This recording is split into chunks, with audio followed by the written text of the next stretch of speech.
ایک دن میرے کریم نبی علیہ الصلوۃ والسلام صحابہ کے ساتھ کہیں جا رہے تھے۔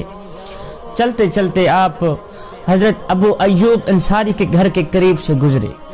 حضرت ابو ایوب انصاری نے جب خوشبو رسول سونگھی تو دوڑ کر باہر آئے۔ باہر دیکھتے ہیں کہ حضور گھر کے قریب سے گزرتے جا رہے ہیں۔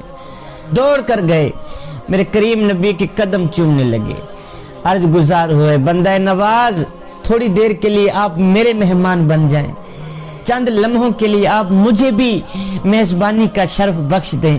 آقا کریم علیہ الصلوۃ والسلام نے فرمایا، ابو ایوب جیسے آپ کی مرضی۔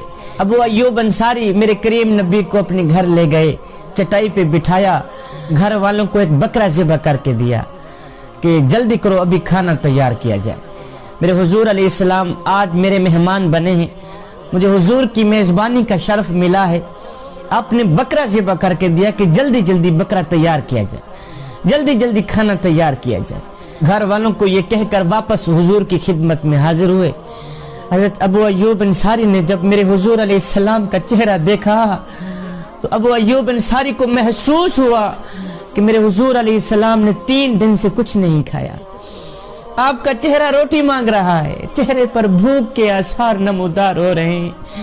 ابو ایوب انصاری نے میرے کریم نبی علیہ الصلوۃ والسلام کا یہ افسردہ چہرہ دیکھ کر فوراً اٹھے، کہیں سے کھجوروں کا ایک خوشہ لے کے آئے، حضور کے سامنے رکھا، عرض کی بندہ نواز آپ کھجوریں کھائیں، اتنے میں کھانا بھی تیار ہو جاتا ہے۔ حضور کھانا پکنے میں دیر ہے، اتنی دیر میں آپ کھجوریں تناول فرما لیں۔ جب تھوڑی دیر کے بعد کھانا دسترخوان پہ لگ گیا تو میرے حضور علیہ السلام نے جیسے ہی کھانے کو دیکھا تو میرے حضور علیہ السلام کی آنکھیں چھم چھم برسنے لگ گئیں۔ میرے حضور علیہ الصلوۃ والسلام ایک دم رونے لگ گئے۔ میرے حضور علیہ السلام نے ایک روٹی پکڑی، اس کے اوپر چند بوٹیاں رکھی، رکھ کے ایک غلام کو دیا، کہا غلام جا کے میری بیٹی فاطمہ کو دے دو، میری فاطمہ 3 دن کی بھوکی ہے، میری فاطمہ نے کچھ نہیں کھایا، اس کو کہنا کسی نے آپ کی دعوت کی ہے، دعا کرنا اللہ اس کی دعوت قبول فرما لے، میری فاطمہ نے 3 دن سے کچھ نہیں کھایا، جلدی جاؤ میری فاطمہ کو روٹی دے کے آؤ، پہلے وہ کھائے گی پھر میں کھاؤں گا۔ میرے کریم نبی کی پیاری بیٹی سیدہ فاطمہ الزہرا رضی اللہ تعالی عنہا نے کبھی کوئی مطالبہ نہیں کیا تھا، زندگی میں نہیں کیا تھا۔ ہے ایک دن سیدہ فاطمہ الزہرا کو بھوک نے ستایا، بھوک نے تڑپایا، کھانے کو کچھ نہ تھا۔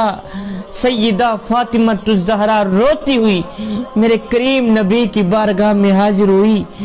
میرے کریم نبی نے جب فاطمہ الزہرا کا روتا چہرہ دیکھا، جب فاطمہ الزہرا کی روتی آنکھیں دیکھی تو میرے کریم نبی اٹھے، 4 قدم چل کے گئے فاطمہ کے پاس، فاطمہ کو اپنی آغوش میں لیا، کہا میری بیٹی خیر تو ہے، کس بات نے تجھے تڑپایا ہے، کس بات نے تجھے رلایا ہے، تیری آنکھیں رو رہی ہیں، تیرا دل رو رہا ہے، کیوں رو رہی ہو؟ کبھی مطالبہ نہ کرنے والی سیدہ فاطمہ الزہرا رو کر عرض گزار ہوئی ہے، بندہ نواز 2 دن سے میں نے کچھ نہیں کھایا، 2 دن سے میں نے کچھ نہیں کھایا، اب جو ہے پیٹ روٹی مانگ رہا ہے، 2 دن کی بھوک نے ستایا ہوا ہے، ابو جی خدا کے لیے اگر آپ کے پاس کوئی 1 آدھا روٹی کا ٹکڑا ہو تو اٹھا کے مجھے دے دو۔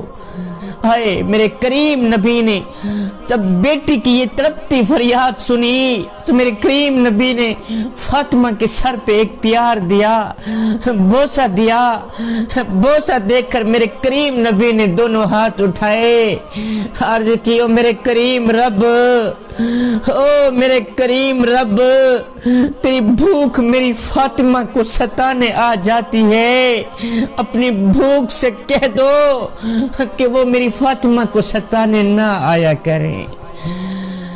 او میرے کریم رب، تیری بھوک میری فاطمہ کو تڑپانے آ جاتی ہے، اپنی بھوک سے کہہ دو کہ وہ میری فاطمہ کو تڑپانے نہ آیا کرے، میری فاطمہ کو رلانے نہ آیا کرے۔ ایک شوہر گھر آیا, اس کی بیوی نے کہا میاں ہمارے غسل خانے کے قریب یہ جو درخت ہے نا اسے کٹوا دو, میری غیرت گوارا نہیں کرتی کہ جب میں نہا رہی ہوتی ہوں, جب میں غسل کر رہی ہوتی ہوں تو اوپر پرندوں کی نظر میرے اوپر پڑتی ہے, میری عزت, میری آبرو, میری حیا, میری شرم یہ گوارا نہیں کرتی کہ میں نہاؤں اوپر پرندوں کی نظر میرے اوپر پڑے, کہ میں غسل کروں اوپر پرندوں کی نظر میرے اوپر پڑے, اس سے پہلے یہ درخت کٹوا دو. یہ سن کر شوہر بیوی کی اس بات سے بڑا ہی متاثر ہوا, دونوں ہاتھ اٹھائے, عرض کی شکر ہے میرے مالک تو نے ایک نیک بیوی میرے نصیب میں لکھی ہے. خیر شوہر نے وہ غسل خانے کے قریب والا درخت کٹوا دیا. وقت گزرتا گیا, زندگی کے دن گزرتے گئے. ایک دن شوہر خلاف معمول اچانک اپنے گھر آیا تو دیکھ کر کانپ اٹھا کہ بیوی کسی غیر محرم مرد کے ساتھ کھڑی ہنسی مذاق کر رہی. یہ دیکھ کر شوہر کو بہت ہی دکھ ہوا, بہت ہی دکھ ہوا. یہ دکھ برداشت نہ کر پایا. بیوی کا یہ سین دیکھ کر شوہر نے کیا کیا, اپنا گھر چھوڑ کر شہر بغداد چلا گیا. وہاں جا کر اس نے اپنا کاروبار شروع کر دیا. اللہ تعالیٰ نے اس کے کاروبار میں خوب برکت ڈالی کہ وہ دن بدن ترقی کرتا گیا.